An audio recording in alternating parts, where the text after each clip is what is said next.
Welkom op de voorstelling van ons nieuw initiatief Limburg zonder grenzen.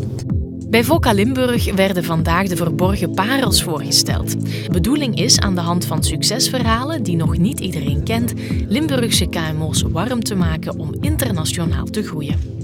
Export is eigenlijk van levensbelang voor onze economie. Dat hebben we gezien in de conjunctuurbarometer, hebben we ook gezien in het SALK-rapport naar aanleiding van de sluiting van Ford.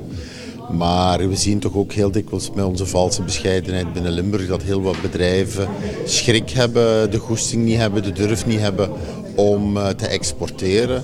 Maar met die rolmodellen we willen laten zien dat het wel degelijk kan, dat het van grote bedrijven tot kleine bedrijven zijn die dat kunnen. En dat er wel degelijk een markt is en dat maakt jullie als bedrijven natuurlijk weerbaarder in economische toestanden.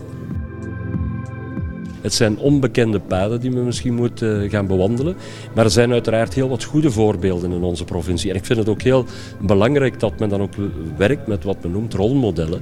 Rolmodellen van kleine, grote, middelgrote bedrijven die bewezen hebben in de praktijk dat inderdaad export bijzonder belangrijk is.